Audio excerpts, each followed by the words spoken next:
Hi, ഇന്ന് നമുക്കൊരു Sunday vlog നോക്കിയാലോ. എൻ്റെ ഒരു ഞായറാഴ്ച ദിവസം എങ്ങനെയാണ് പോയെന്ന് നോക്കിയാലോ. ഞാൻ സ്റ്റഡി ടേബിളൊക്കെ റെഡിയാക്കി വെക്കുന്നതും അതേപോലെ കല്യാണത്തിന് പോകുന്നതും അതിനിടയിൽ എനിക്ക് കിട്ടുന്ന ടൈമിൽ പഠിക്കുന്നതൊക്കെയാണ് കേട്ടോ ഇന്നത്തെ ഒരു വീഡിയോ. അപ്പോൾ നമുക്ക് നേരെ വീഡിയോയിലേക്ക് പോകാമല്ലേ. അതിനു മുമ്പ് ആരെങ്കിലും ചാനൽ ആദ്യമായിട്ട് കാണണമെന്നുണ്ടെങ്കിൽ സബ്സ്ക്രൈബ് ചെയ്തിട്ട് ബെല്ലൈക്കൺ ഓൺ ചെയ്ത് വെക്കാൻ മറക്കരുത് കേട്ടോ. അപ്പോൾ നമുക്ക് നേരെ വീഡിയോയിലേക്ക് പോവാം. ഈ വീഡിയോ സാറ്റർഡേ ഈവനിങ് തൊട്ടിട്ടുള്ള കാര്യം കേട്ടോ ഞാൻ കാണിക്കുന്നത്. അപ്പോൾ സാറ്റർഡേ ഈവനിങ് ആണ് ഇപ്പോൾ കണ്ടുകൊണ്ടിരിക്കുന്നത്. ചായയൊക്കെ വെച്ചിട്ട് പഠിക്കാതിരിക്കുക കേട്ടോ. അപ്പോൾ പഠിക്കാൻ പോകുമ്പോഴേക്കും മഴ വന്ന് ചെറുതായിട്ട്, വലിയ മഴയൊന്നുമില്ല, ചെറിയൊരു മഴ. പിന്നെ നമ്മളെ ടൈം ടേബിളിലെല്ലാം ഞാൻ കഴിയുന്നതിനനുസരിച്ച് ടിക്കറ്റ് കൊടുക്കുന്നുണ്ട്. പിന്നെ പഠിക്കാൻ വേണ്ടിയിട്ട് നല്ല മഴക്കാറും അതേപോലെ നല്ല തണുത്ത കാറ്റും ഒക്കെ വീശുന്നുണ്ടായിരുന്നു. അത്ര വലിയ മഴയൊന്നുമില്ല, ചെറിയൊരു ചാറ്റൽ മഴ. അപ്പോൾ അതിലിരുന്ന് കുറച്ച് നേരം പഠിച്ചു. പിന്നെ ഞാൻ നേരെ വീട്ടിലേക്ക് പോയി കേട്ടോ. വീട്ടിലേക്ക് പോകാൻ കാരണം എൻ്റെ വീട്ടിൽ തൊട്ട വീടും എൻ്റെ കസിൻ്റെയും കൂടി കല്യാണം കേട്ടോ. തൊട്ട വീടുമാണ്. അതുപോലെ എൻ്റെ കസിൻ ബ്രദറാണ്, ആളുടെ കല്യാണമാണ്. അപ്പോൾ കല്യാണത്തിന് വേണ്ടി പോവാണ് കേട്ടോ. അപ്പോൾ അന്നത്തെ ഈവനിങ് അതോടെ കഴിഞ്ഞ് ഞാൻ പിന്നെ വേറെ ഒന്നും ഷൂട്ട് ചെയ്തിട്ടില്ല. പിന്നെ പിറ്റേ ദിവസം രാവിലെ എഴുന്നേറ്റിട്ടുള്ളതാണ് നിങ്ങൾ കാണുന്നത്. പല്ല് തേപ്പും അതുപോലെ തന്നെ വീട്ടിൽ പുറത്തേക്ക് ഇറങ്ങിയിട്ടുള്ള നടപ്പും ഒക്കെയാണ് നിങ്ങൾ കാണുന്നത്. നമ്മുടെ വീട്ടിൽ വന്നു കഴിഞ്ഞാൽ ഇങ്ങനെ തൊടിയിലൂടെയൊക്കെ ഇങ്ങനെ ഓരോ കാഴ്ചകളൊക്കെ കണ്ട് നടക്കാനായിട്ട് എന്ത് രസമാണ് ഇല്ലേ. നിങ്ങൾക്ക് അങ്ങനെ ഫീൽ ചെയ്യാറുണ്ടോ? പിന്നെ രാവിലെ പ്രത്യേകിച്ച് പണികളൊന്നും ഇല്ലല്ലോ. ഉച്ചയ്ക്കൊക്കെ കല്യാണത്തിന് പോകുന്നത് ഫുഡൊന്നും വെക്കേണ്ട ആവശ്യമില്ലല്ലോ. പിന്നെ രാവിലത്തെ ബ്രേക്ക്ഫാസ്റ്റാണ് ഉമ്മ ഉണ്ടാക്കിക്കൊണ്ടിരിക്കുന്നത്.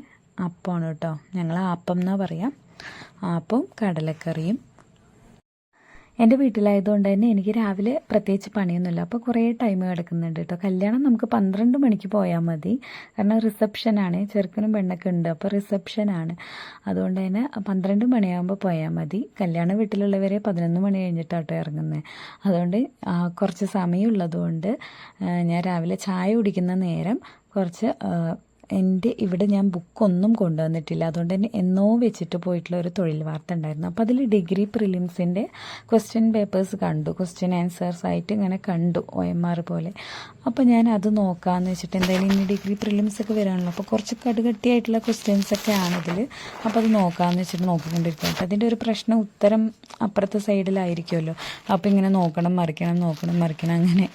അപ്പോൾ അങ്ങനെ ചായ കുടിക്കുമ്പോൾ അത് പഠിച്ചോട്ടെ. എന്തായാലും നമ്മൾ ടൈം വേസ്റ്റ് ചെയ്യാൻ പാടില്ല. അപ്പോൾ കല്യാണമാണ്, കസിൻ ബ്രദറിൻ്റെ ആണ്, എന്നാൽ കൂടി നമ്മൾ ഉള്ള ടൈം മാക്സിമം നമ്മുടെ പഠിത്തത്തിനും കൂടി യൂസ് ചെയ്യുക എന്നുള്ളതാണ്. അപ്പം ഞാൻ രാവിലെ അങ്ങനെ കുറച്ച് നേരം ഇരുന്ന് പഠിച്ചു കേട്ടോ. പിന്നെ എൻ്റെ ഉമ്മയും മക്കളൊക്കെ പറയുന്നുണ്ട്, ഉമ്മ എന്തിനാ ഇങ്ങനെ ഇരുന്ന് പഠിക്കുന്നത്, കല്യാണമായിട്ട് എന്തിനാ ഇങ്ങനെ ഇരുന്ന് പഠിക്കുന്നത്, വാ നമുക്ക് ആ കല്യാണം വീട്ടിൽ പോവാം, അങ്ങനെയൊക്കെ പറയുന്നുണ്ട്. പക്ഷെ ഞാൻ കേട്ടില്ല കേട്ടോ. ഞാൻ പറഞ്ഞു ഞാൻ കുറച്ച് നേരം പഠിച്ചിട്ട് വരാം, നിങ്ങൾ പോയി കളിച്ചോ എന്നൊക്കെ പറഞ്ഞിട്ട് അങ്ങനെ വിട്ടാക്കി. അപ്പോൾ അത്രയേ ഉള്ളൂ. പിന്നെ ഞാൻ കുറച്ച് കഴിഞ്ഞപ്പോൾ പഠിത്തം നിർത്തി കേട്ടോ. 1 മണിക്കൂറൊക്കെ പഠിച്ചു കാണും. അതിന് ശേഷം ഞാൻ പിന്നെ നേരെ ബ്രേക്ക്ഫാസ്റ്റ് കഴിക്കാനാണ് പോയത്. അപ്പോൾ നല്ല കടലക്കറിയും അപ്പമൊക്കെ കൂട്ടി കഴിച്ചു. പിന്നെ കുളിച്ച് റെഡിയാവാൻ പോവാണേ. അങ്ങനെ കുളിച്ചെല്ലാം റെഡിയായി. ഇപ്പോൾ സമയം 12 മണിയായിട്ടുണ്ട് കേട്ടോ. അപ്പോൾ ഞങ്ങൾ കല്യാണത്തിനൊക്കെ പോയി. അങ്ങനെ കുറച്ച് അവരെ ഇവരെയൊക്കെ ഇങ്ങനെ കമൻറ്റ് പറഞ്ഞും ഓരോന്ന് നിരീക്ഷിച്ചും ഒക്കെ ഞങ്ങൾ കുറച്ച് നേരം ഇരിക്കുമ്പോഴേക്കും പിന്നെ ചോറ് കഴിക്കാൻ സമയമായി. നല്ല അടിപൊളി ഫുഡായിരുന്നേ. പൊറോട്ട, ബിരിയാണി, മട്ടൻ ബിരിയാണി, ചിക്കൻ കറി, പിന്നെ എന്തൊക്കെയോ ബീഫ് ഗ്രേവി, അങ്ങനെ എന്തൊക്കെയോ കഴിക്കാനുണ്ടായിരുന്നു. നല്ല ടേസ്റ്റ് ഉണ്ടായിരുന്നു. പിന്നെ അതെല്ലാം കഴിച്ച് പിന്നെ ഐസ്ക്രീം അങ്ങനത്തെയൊക്കെ ഉണ്ടായിരുന്നു. പിന്നെ കുറച്ച് ഡാൻസ് എല്ലാം കണ്ട് പിന്നെ നേരെ ഞാൻ ഹസ്ബൻഡിൻ്റെ വീട്ടിലേക്ക് വന്നു കേട്ടോ. കല്യാണമൊക്കെ കഴിഞ്ഞ് അപ്പോൾ ഹസ്ബൻഡിൻ്റെ വീട്ടിലേക്ക് തിരിച്ചു വന്നു. വൈകിട്ടാണ് അവിടെ എത്തിയത് കേട്ടോ. ഒരു 4:30 ആ ടൈമിലാണ് ഹസ്ബൻഡിൻ്റെ വീട്ടിലെത്തിയത്. അതിന് ശേഷമാണ് ഞാൻ പിന്നെ കുറച്ച് പഠിക്കാനിരുന്നത് കേട്ടോ. അപ്പോൾ രാവിലെ വെറും 1 മണിക്കൂറേ ഞാൻ പഠിച്ചിട്ടുള്ളൂ. പിന്നെ എനിക്ക് അവിടെ പോയിട്ടും കുറച്ച് ജോലികളൊക്കെ ഉണ്ട്. ഇതുപോലെ ചെടികൾക്ക് വെള്ളം നനയ്ക്കാനുണ്ട്. അതേപോലെ എൻ്റെ സ്റ്റഡി ടേബിളൊന്ന് ക്ലീൻ ആക്കണം എന്നുണ്ട്. അപ്പോൾ അതെല്ലാം മനസ്സിൽ വിചാരിച്ചിട്ട് ആദ്യം കുറച്ച് പഠിക്കാം, എന്നിട്ട് ഇനി പോയിട്ട് സ്റ്റഡി ടേബിളെല്ലാം ക്ലീൻ ആക്കാമെന്ന് വെച്ചിട്ട് അങ്ങനെ കുറച്ച് നേരം ഇരുന്ന് പഠിച്ചു. ശരിക്കും ഇന്നെൻ്റെ റിവിഷൻ ഡേ ആണ്. പക്ഷെ എനിക്കിന്ന് കാര്യമായിട്ട് റിവിഷൻ ചെയ്യാനായിട്ടൊന്നും പറ്റിയിട്ടില്ല കേട്ടോ. അപ്പോൾ ഞാനൊന്ന് ഒരു ചെറിയൊരു ടോപ്പിക്ക് മാത്രം പഠിച്ചിട്ട് പിന്നെ നേരെ അടുക്കളയിൽ പോയി. ഇത് ഞാനുണ്ടാക്കിയ ലഡുവാണ്, ഒന്നും വിചാരിക്കരുത്, അത്ര സോഫ്റ്റൊന്നുമില്ല, എന്നാലും കുഴപ്പമില്ല കേട്ടോ. കഴിക്കാൻ പറ്റുന്ന ഒരു ടേസ്റ്റൊക്കെ ഉണ്ട്. പിന്നെ നമ്മളിതിൽ ഫുഡ് കളറൊന്നും ആഡ് ചെയ്യാത്തതുകൊണ്ടാട്ടോ ഈ ഒരു കളറൊക്കെ. പിന്നെ സ്റ്റഡി ടേബിൾ ക്ലീൻ ആക്കാൻ എന്നെ മോളും ഹസ്ബൻഡൊക്കെ ഹെൽപ്പ് ചെയ്യുന്നുണ്ട് കേട്ടോ. അപ്പോൾ അത് കാര്യം വേറൊന്നുമല്ല, ഒരു വോൾ സ്റ്റിക്കർ ഒട്ടിക്കാമെന്ന് വെച്ചിട്ടാട്ടോ. ഇതിപ്പോൾ സ്റ്റഡി ടേബിളൊന്നും അല്ല, ഇതൊരു കമ്പ്യൂട്ടർ ടേബിളാണ് കേട്ടോ. കമ്പ്യൂട്ടർ വെച്ചിട്ടുണ്ടായിരുന്ന ടേബിളാണ്.